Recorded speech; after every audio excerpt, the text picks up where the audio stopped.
नमस्कार, नमस्कार, नमस्कार। आप सभी का स्वागत।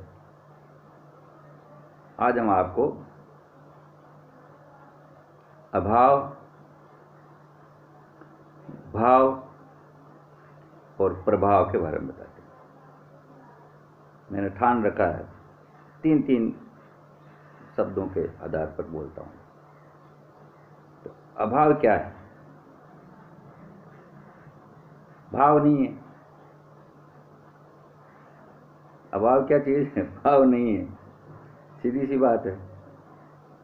और भाव से सारी दुनिया चलती है। अभाव किस बात का है? तन का, मन का, धन का, विचारों का, संस्कारों का, अन्न का, जल का, वायु का, अग्नि का। किस चीज का अभाव है? ये सोचने की आवश्यकता है। अभी ऑक्सीजन की आवश्यकता पड़ रही है, ये अभाव हो गया। तो इसके पीछे कारण क्या है समझ में नहीं आया लोगों को। सीधी सी बात, क्योंकि भाव नहीं है। शरीर के प्रति भाव नहीं है, प्राण के प्रति भाव नहीं है, आत्मा के प्रति भाव नहीं है, एक दूसरे के प्रति भाव नहीं है। तो फिर तो अभाव होना ही है।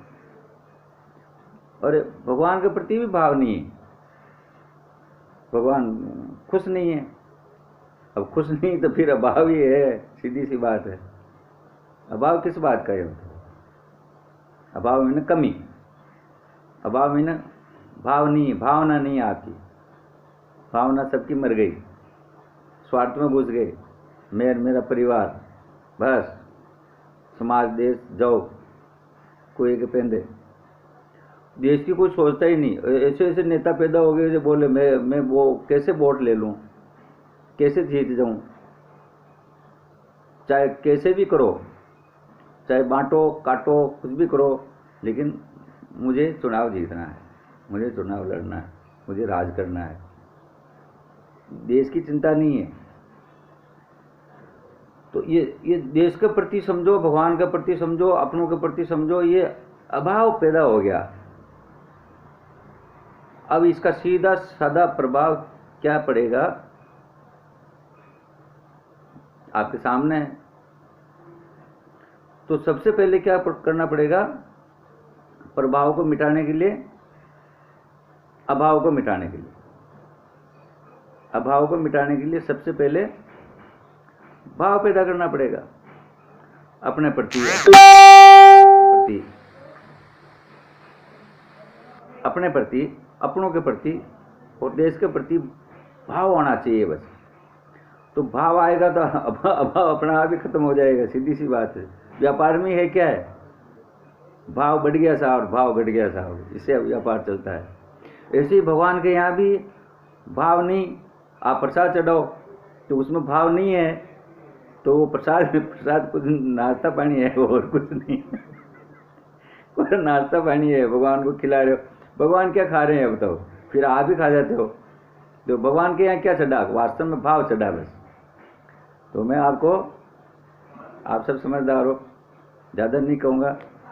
बाकी अगर अभाव को हटाना है इस दुनिया से, अपने घर से, परिवार से, समाज से, देश से, तो आपको भाव पैदा करना पड़ेगा।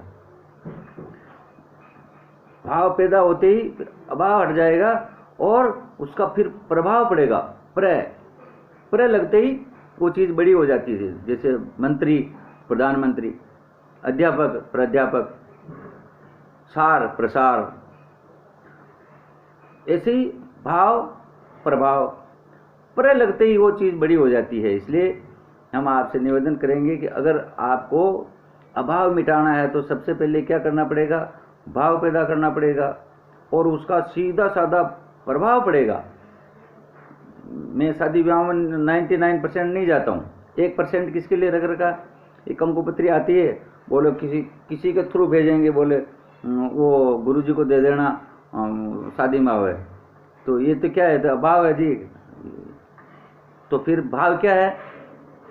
उनके मन में भाव होना चाहिए कि नहीं गुरुजी को तो चल के दे के आएंगे। तो आ जाते हैं तो मेरे मन में उनके प्रति प्रभाव पड़ जाता है, नहीं यार खुद आए तो उनके यहाँ जाना है। तो अभाव है तो हमको अभाव पसंद है ही नहीं, हम तो अभाव को पसंद करते ही नहीं, फॉर्मेलिटी का रिश्ता रखते ही नहीं, हम भाव का रिश्ता रखते हैं। बस सीधी सी बात है, भाव है तो प्रभाव है, और भाव नहीं है तो अभाव है। नीचे जाओ, भाव नहीं है तो नीचे जाएगा आदमी, अभाव आ जाएगा, और भाव आ जाएगा तो प्रभाव आ जाएगा। बस जहाँ प्रभाव है वहाँ हम हैं, और जहाँ प्रभाव है भाव है वहाँ प्रभाव है, और जहाँ प्रभाव है वहाँ परमात्मा है। ठीक है साहब। भाव पहले, सबसे पहले अभाव, इसको मिटाने के लिए, और भाव आते ही फिर प्रभाव जम जाएगा। बस तो आपको प्रभाव डालना है दूसरों के प्रति, समाज के, देश के प्रति, भगवान के प्रति अगर प्रभाव डालना है तो आपको भाव पैदा करना पड़ेगा और अभाव को समाप्त करना पड़ेगा। जय सिया राम।